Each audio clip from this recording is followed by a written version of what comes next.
Hello viewers, இன்றைக்கி நான் எப்படி செய்யலான்னு பார்க்கலாம். இதுக்கு ஒரு பேஷனில் வந்துட்டு நம்ம 4 கப்ஸ் வந்து மைதா மாவு ஆட் பண்ணிக்கோங்க. இந்த மெஷரிங் கப்பில் தான் நான் எடுத்திருக்கேன். எந்த கப்பில் எடுத்துக்கிறீங்களோ அதால் 4 கப்ஸ் எடுத்துக்கோங்க. இப்போ வந்து அரை டம்ளர் வந்து கர்ட் எடுத்துக்கோங்க. 1/4 டம்ளர் மில்க் ஆட் பண்ணிக்கோங்க, காய்ச்சினது. அரை டம்ளர் வந்து வாட்டர் ஆட் பண்ணிக்கோங்க. 1 டேபிள் ஸ்பூன் சுகர் ஆட் பண்ணிக்கோங்க. 3 டேபிள் ஸ்பூன் பட்டர் ஆட் பண்ணிக்கோங்க. அப்புறம் வேணுன்ற அளவுக்கு சால்ட் ஆட் பண்ணிட்டுடுங்க.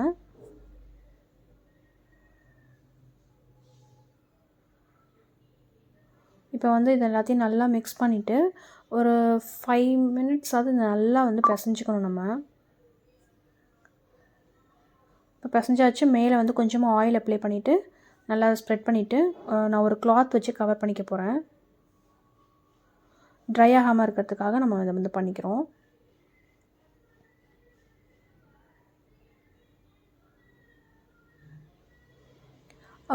ஒரு மேக்ஸிமம் 4 ஹவர்ஸாவது ஆக்சுவலி இதை வந்து அப்படியே விட்டுறணும். பட் ஆனால் 1 ஹவர் மினிமம், ஆக்சுவலி 1 ஹவராவது நம்ம வச்சுருக்கணும். அந்த மாவை அப்படியே சைடு வச்சுட்டு ஒரு மேக்ஸிமம் 4 ஹவர்ஸ், மினிமம் 1 ஹவர். நான் 1 ஹவர் தான் வச்சுக்க போகிறேன். ஸோ நம்மளோட இப்போ 1 ஹவர் ஆகிடுச்சு. இப்போ நெக்ஸ்ட்டு வந்து நம்ம எல்லாத்தையும் பால்ஸ் மாதிரி பண்ணிக்க போகிறோம். ஃபஸ்ட்டு பாருங்கள் எவ்வளோ சாஃப்டாக இருக்குன்ட்டு. ஸோ நம்ம இப்போ பால்ஸ்லாம் ரெடி பண்ணிக்கலாம். எல்லா மாவையும் ஒன்ஸ் இன் அ வைல் பண்ணி சாப்பிட்லாம். அவுட் சைட் ஃபுட் அவாய்ட் பண்ணிவிட்டு நம்ம வந்து இந்த மாதிரி வீட்டிலே பண்ணி ட்ரை பண்ணி பார்க்கலாம்.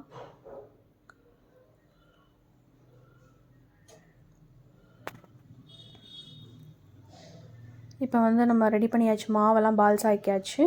இப்போ வந்து நம்ம சப்பாத்தி போடுற இதை எடுத்துகிட்டு இதில் வந்து டஸ்ட் பண்ணிக்கோங்க ஃபஸ்ட்டு மாவை. இப்போ வந்து ரவுண்ட் ஷேப்பில் நல்லா வந்து ரெடி பண்ணிப்போம் நம்ம.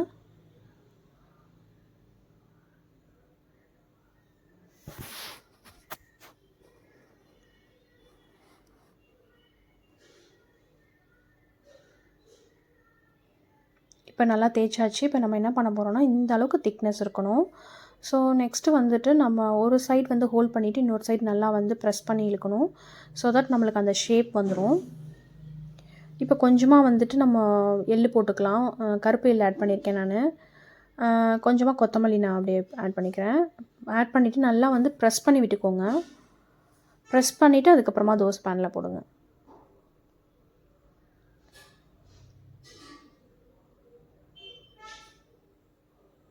இப்போ தோசை பேனில் லைட்டாக நம்ம வந்து 2 சைடும் வந்து ஹீட் பண்ணி எடுத்துக்க போகிறோம்.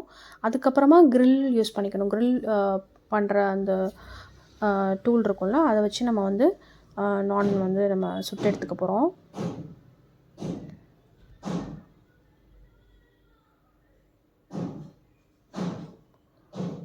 ஸோ இந்த அளவுக்கு இருந்தால் போதும். இப்போ வந்து நம்ம க்ரில் பேன் வச்சுட்டு அதில் நம்ம சுட்டு எடுத்துக்க போகிறோம். பாருங்கள் எப்படி உப்பி வருதுன்னு சொல்லிட்டு.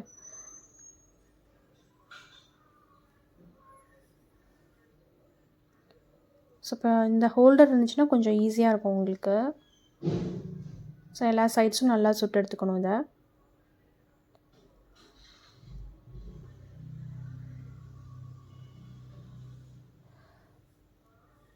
பண்ணிவிட்டு நம்ம கொஞ்சமாக பட்டர் மேலே ஆட் பண்ணிவிட்டு நான் வந்து பன்னீர் பட்டர் மசாலா தான் இதுக்கு சைட் டிஷ்ஷாக வச்சுருக்கேன். இந்த சைட் டிஷ் வந்து நான் ஆல்ரெடி சேனலில் இருக்குது. நீங்கள் வேணுன்னா அந்த ரெசிபி பார்த்துக்கோங்க. ரொம்பவே டேஸ்டியாக இருந்துச்சு. ட்ரை பண்ணி பாருங்கள். Thank you all.